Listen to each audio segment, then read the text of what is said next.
Ah, la beauté, convoitise de tous. Des femmes belles, minces et attirantes. Une industrie de la beauté qui pèse plusieurs milliards. Des femmes qui courent chez le chirurgien pour tirer, gonfler, rajouter, pour avoir toute l'attention et pouvoir profiter du beauty privilège. Dans cette vidéo, nous allons voir que le beauty privilège n'en est finalement pas un. Et pourquoi le ugly privilège prend aujourd'hui un peu plus de place que le beauty privilège.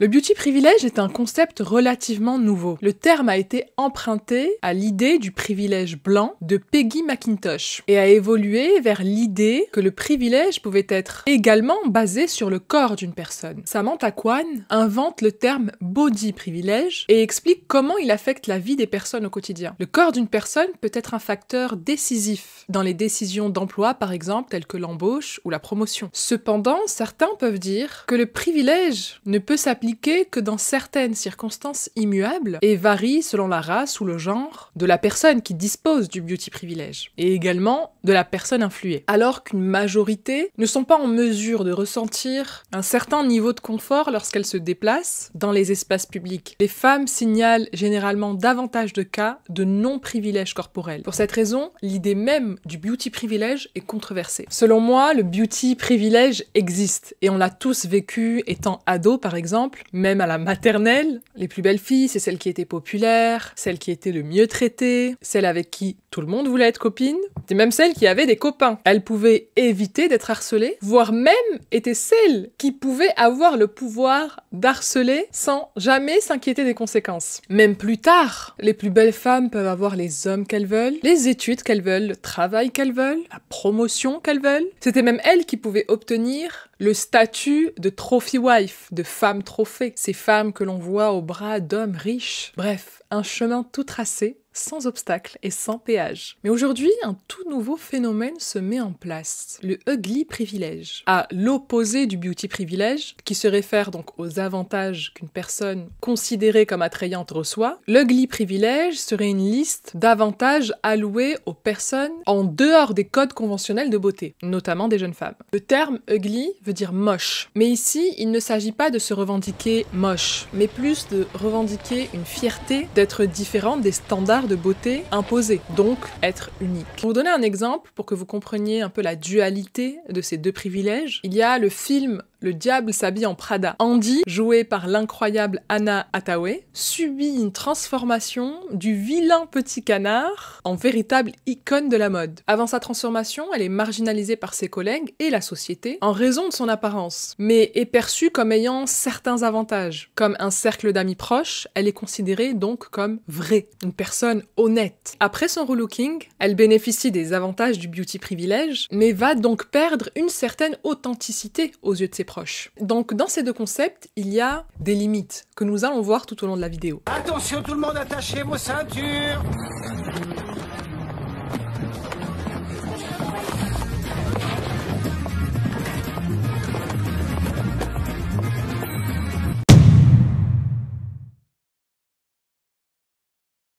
Est-ce que, du coup, être considéré comme moche serait-il mieux perçu qu'être considéré comme belle aujourd'hui? Ça nous soulagerait un peu, hein, mesdames? Parce que la beauté, on la voit absolument partout. À la télé, sur les réseaux sociaux. Je défie une seule personne d'écrire dans les commentaires si elle ne s'est jamais trouvée moche après avoir scrollé sur les réseaux sociaux ou ouvert des magazines de mode. Surtout aujourd'hui, avec toutes les photos qu'on voit, toutes les retouches qui existent, les applications faciles d'accès comme FaceApp, qui est utilisée par énormément de personnes qui ne sont pas forcément dans le domaine de la mode, mais des femmes lambda qui désirent paraître un peu plus jolies quand elles postent leurs photos. Également, toutes les chirurgies qui se sont normalisées, se sentir moche au quotidien, c'est limite devenu la routine pour nous. Mais ça veut dire quoi? Être moche. Et pourquoi aujourd'hui le ugly privilège serait mieux que le beauty privilège? Le problème, c'est que souvent, quand on est considéré comme belle, ou même très belle, les gens ont tendance à nous associer à 100% à notre physique. Et le fait de vouloir faire autre chose qu'être juste belle, les gens n'achètent pas. C'est vraiment « sois belle et tais-toi ».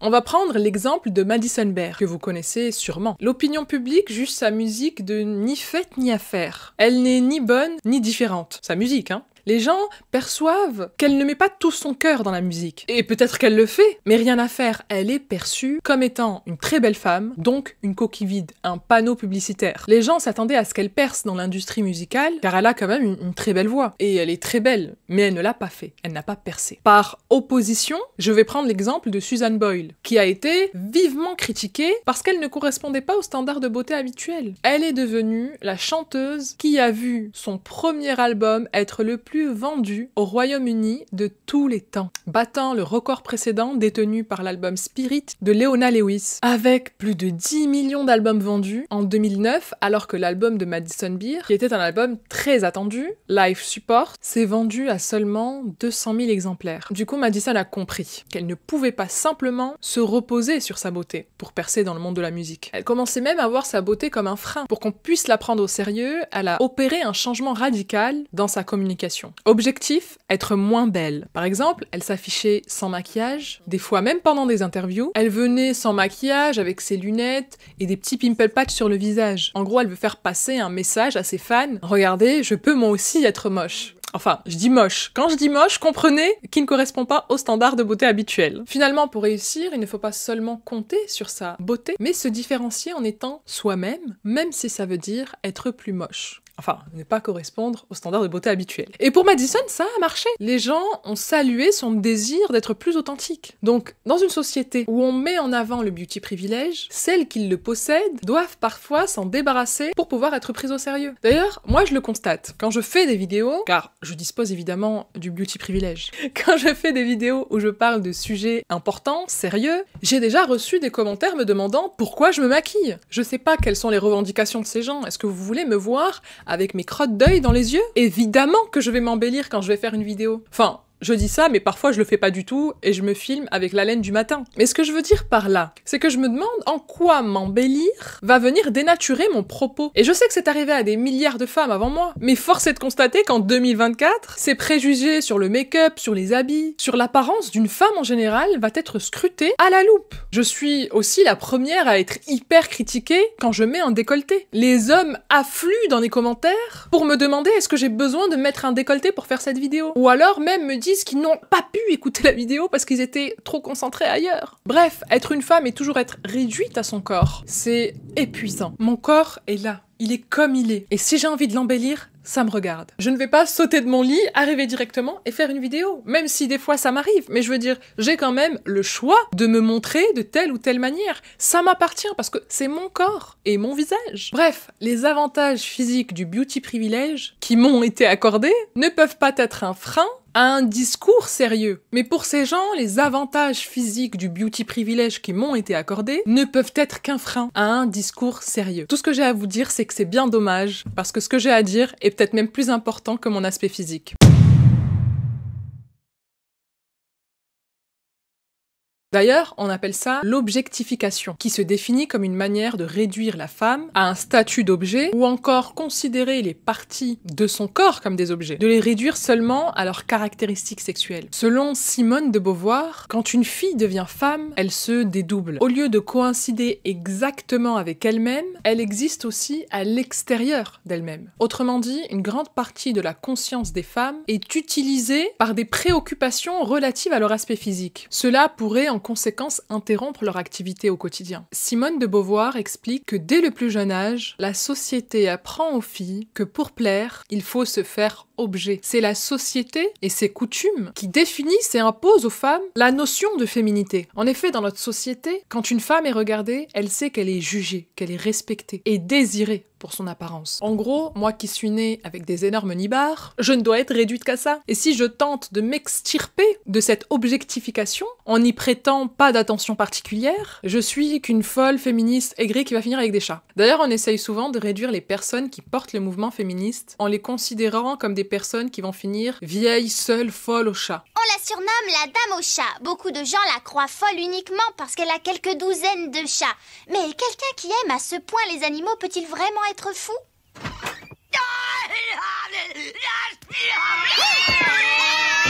Des femmes aigries qui n'aiment pas faire l'amour et qui s'habillent comme des sacs à patates. Bon, j'avoue, des fois, je m'habille comme un sac à patates. Et il est vrai que j'aime également les chats, peut-être même plus que les hommes. Mais c'est pas de ma faute, c'est très facile de choisir entre un chat et un porc. Vous savez, pendant longtemps, je me suis considérée comme féministe, mais comme je ne rentrais pas dans les caractéristiques physiques d'une féministe, je dirais même d'une militante féministe, pour moi, une militante, c'est vraiment les activistes qu'on voit à la télé, enfin celles qu'on montre, qu'on pointe du doigt. Mais aujourd'hui, moi, j'ai envie de dépoussiérer ces vieux stéréotypes. Stéréotypes portés par des masculinistes et par des personnes qui souhaitent voir perdurer la société patriarcale. Donc en fait, ils avaient tout intérêt à ce que les féministes ne se considèrent pas comme féministes, en dénigrant les personnes qui portent ce mouvement.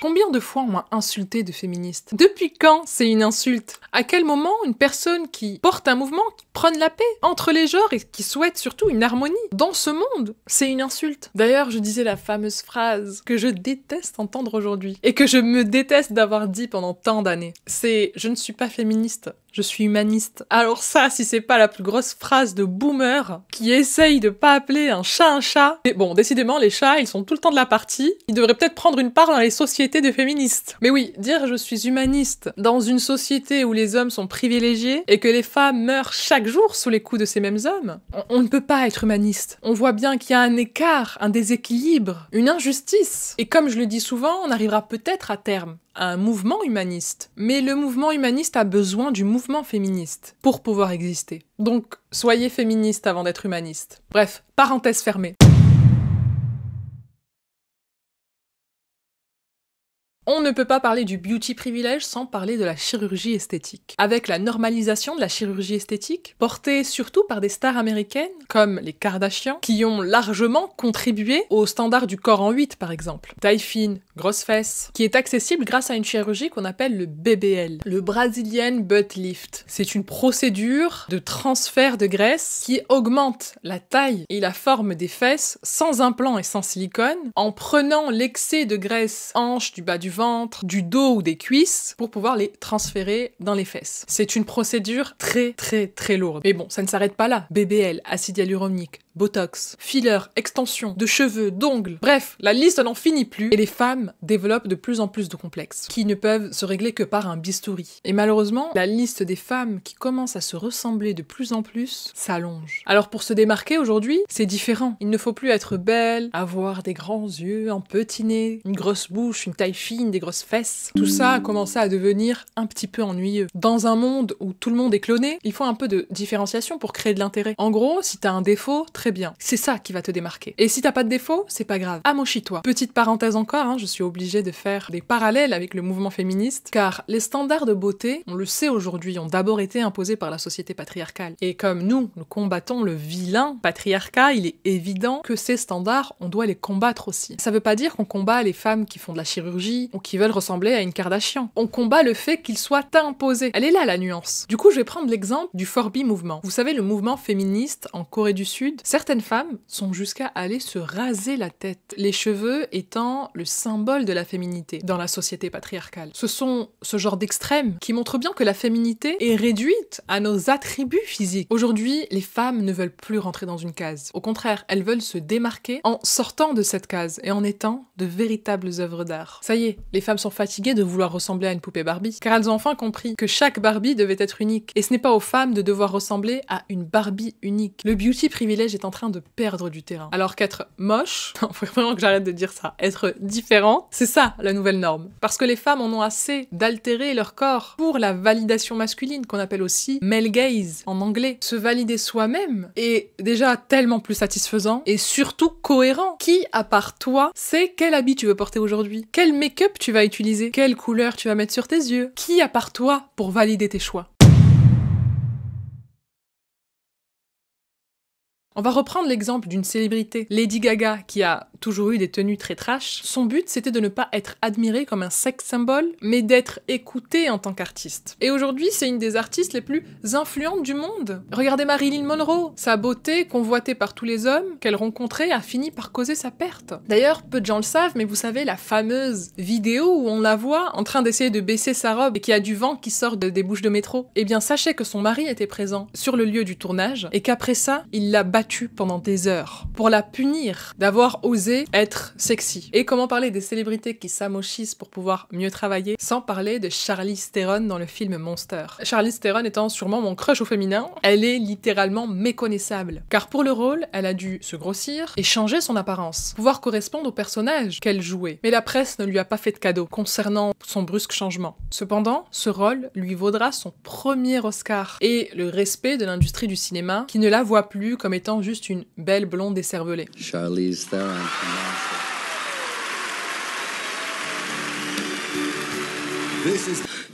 This has been such an incredible year. I can't believe this. Ou encore Sydney Sweeney, qui est appelée parfois les seins sur pattes par la presse, parce qu'elle a des énormes nibards, un peu trop pour pouvoir être prise au sérieux dans l'industrie. Elle a joué un rôle dans un film pour Netflix, Immaculate, sans maquillage, sans coiffure, sans lumière studio, mais grâce à ça, elle a légitimé sa place en tant qu'actrice. Même si, au final, soyons d'accord, elle a toujours été une bonne actrice. Le simple fait qu'elle ait accepté de jouer dans un rôle un peu moins glamour et qui la sexualise un peu moins, ne va pas faire d'elle une super actrice. Mais pour l'opinion publique, si. Pour prendre l'exemple d'une actrice qui n'est jamais vraiment sortie des rôles jugés sexy, on a Megan Fox. Et on a pu voir tout au long de sa carrière que les journalistes qui l'interviewent ne se gênent pas pour lui rappeler qu'elle n'est qu'un objet. Un bel objet. You are a sex icon. Don't You mind. are so crazy. Go ahead. No, really. But cool. I've got one last thing. What is it? Please, can Okay. you give me a kiss? Please. On the mouth? Here's my picture of us together. And I think I did it with a pen. That's how we did it in my day. We didn't have computers and stuff. All we had was ourselves and a mirror. I don't know if there's a man alive who's not in love with you in some way. You're so silly. I'm kidding. Totally kidding. Come on. And now you're a sex symbol, though. I mean, you're like an FHM, Maxim, and you're like one of the hottest girls listed. So what does that do for you? It's hard for me. It makes me very But isn't that always... J'ai aussi récemment vu un extrait d'une interview d'Adriana Carambeu qui s'offusque d'une question d'un journaliste sur son physique. Et si j'étais juste une jolie fille, vous allez me jeter à la poubelle? Je suis pas assez bien dans cette société, j'ai pas ma place, je gagne bien ma vie, je suis contente, je fais mon travail très bien, je suis indépendante, je nourris une famille, j'ai créé des choses. Vous n'êtes pas juste une jolie fille. Et si j'étais juste une jolie fille? Donc pour vous, c'est pas réducteur de revenir Non, toujours sur moi, votre physique. Moi, ça m'énerve en fait. Parce que vous êtes obligé de chercher encore quelque chose. Moi, je me suis très bien débrouillée avec ma beauté. Ah, mais je mets pas ça en cause. Mais il faut aussi autre chose. Je ne m'interroge pas sur votre beauté. Je m'interroge sur le fait qu'on vous ramène à ça. Comme si c'était pas suffisant. Une beauté, je suis pas un poteau. Tu me mets pas dans le jardin et tu me prends en photo. La beauté, c'est un travail. C'est bien ce que je suis en train de me dire. Non, parce que quand vous dites ça, mon métier, vous le réduisez à un cintre. Comme si j'étais obligée de prouver que je suis aussi intelligente. Et si j'étais pas? Non. Mais si, parce que tu me demandes, est-ce que tu as aussi autre chose? Moi, si j'étais pas. Moi, je te réponds, bah non, je suis juste belle. Et donc? Ok, très bien. Ok. Ça me va? Non, ok. Ça vous va? Ouais, mais j'en ai marre de cette question, en fait. Le conseil que je peux vous donner, les filles, c'est que si vous avez le beauty privilège, ou que vous voulez utiliser le beauty privilège en vous embellissant, pour pouvoir, je sais pas moi, vous ouvrir des portes, faites-le. Mais ne comptez pas que sur ça. Et surtout, ne vous laissez pas objectifier. Vous n'êtes pas seulement votre physique, votre beauté. Sachez aussi que tout ça est une histoire d'argent et que les industriels ont tout intérêt à ce que vous ayez envie d'être la plus belle possible et de ne jamais vieillir. Pour ceux qui ne savent pas, il existe ce qu'on appelle la taxe rose. Certaines industries mettent en place une technique commerciale qui consiste à augmenter les prix des produits à destination des femmes. Regardez seulement les prix pour une coupe de cheveux pour femmes et pour hommes. Ou encore les shampoings. Les hommes ne savent pas que certaines femmes payent leur shampoing 20, 30, 50 €, alors que eux lavent des fois leurs cheveux avec du gel douche. Et parce qu'ils n'ont pas cette pression sociale et cet amas de publicité qui les contraint à acheter la dernière gamme Olaplex pour avoir des cheveux doux et soyeux. Ils ne font rien de tout ça et pourtant certains ont de plus belles peaux que nous. D'ailleurs, ça me fait rire à chaque fois quand un créateur, on lui pose la question « Et c'est quoi ta skincare ?» et qui répond « De l'eau ». Et moi, je suis là avec tous mes produits, je me dis « Mais qu'est-ce qui va pas, quoi ? Qu'est-ce qu'on a mal fait ? Où est-ce qu'on a raté ? Sérieusement. Le coût de la beauté des Françaises représente en moyenne 3 000 € par an. seulement pour entretenir son apparence physique. Cette moyenne correspond aux vêtements, aux chaussures, aux produits cosmétiques et aux soins, et aux activités liées à notre apparence, comme aller chez le coiffeur ou dans une institut de beauté. Parmi ce montant, environ 40 € seraient alloués au budget consacré à la routine beauté. En 2014, le collectif Georgette Sand a interpellé les politiques concernant cette taxe rose. Une étude parlementaire fut menée en 2015, donc l'année d'après. Cette enquête n'a pas conclu à un surcoût porté uniquement par les femmes, mais plus pour les produits genrés en général. Cela questionne notamment sur les mécanismes du marketing et aussi sur notre propre éducation à la consommation. Concernant le fait de vieillir, j'ai déjà fait une vidéo là-dessus où je disais que vieillir est un privilège. Il n'y a qu'à penser aux gens qui sont partis trop tôt. Vous pensez vraiment que si vous leur disiez que vous vous en faites pour vos rides, ils vont dire quoi? Alors que eux n'ont pas eu la chance de vivre. Alors que eux, littéralement, ils n'ont pas eu la chance de pouvoir vieillir. Et de les avoir, ces rides. Franchement, c'est ridicule. Vieillir est un privilège. Ce n'est pas une tare. Notre corps est fait pour dépérir, entre guillemets. On ne peut pas avoir 20 ans toute notre vie. Et honnêtement, même si aujourd'hui je suis encore dans ma vingtaine, même s'il me reste pas grand chose avant la trentaine, je suis tellement plus heureuse. Chaque jour, des années qui passent. Et pour tout vous dire, je me préfère tellement plus aujourd'hui qu'il y a 10 ans. J'avais sûrement plus de collagène dans le corps, mais l'expérience, les souvenirs, la vie quoi, que j'ai vécu, mais ça n'a pas de prix. Enfin, si, ça a un prix. Et ce prix, c'est le corps qui se fatigue et les rides qui s'installent. Et encore, regardez-moi là, je parle comme si j'avais 60 ans, sérieusement. Je suis encore en pleine forme. C'est juste que nous, les femmes, on nous dit qu'après 25 ans, ça y est, c'est foutu pour toi. Mais non. Regardez-moi, j'ai plus de 25 ans et pourtant je suis une bombe.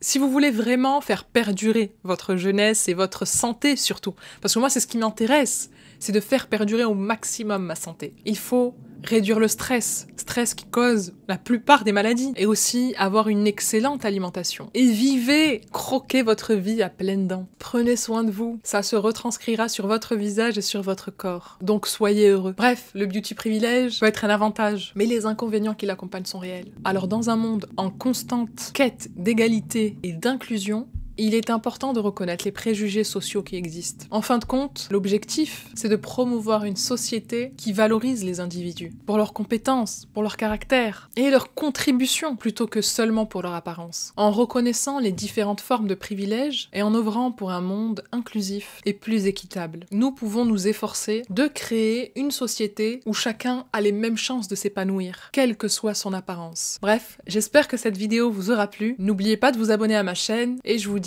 à bientôt pour de nouvelles histoires. On a dit aussi des choses un peu moins gentilles. On a dit que vous aimiez bien, enfin votre style était un peu d'allumer les messieurs d'un certain âge, c'est vrai? Je sais pas, j'ai l'air de vous allumer là. Non, non, moi j'aimerais bien, mais enfin, là... Quand on vous dira qu'est-ce que vous portez la nuit, vous direz comme elle un parfum. Vous vous souciez de ce qu'il y a dans la tête, ce qu'imaginent les gens qui vous regardent? Non, je n'aimais pas. À ce point? Non, bah, je sais pas. En un coup d'œil, on le voit, on regarde dans les yeux des gens, on voit tout de suite s'ils ont envie de vous cracher dessus ou s'ils ont envie de vous donner des baisers, ou ça se voit tout de suite, mais je sais pas, on me regarde beaucoup, alors en général, j'essaie de pas regarder.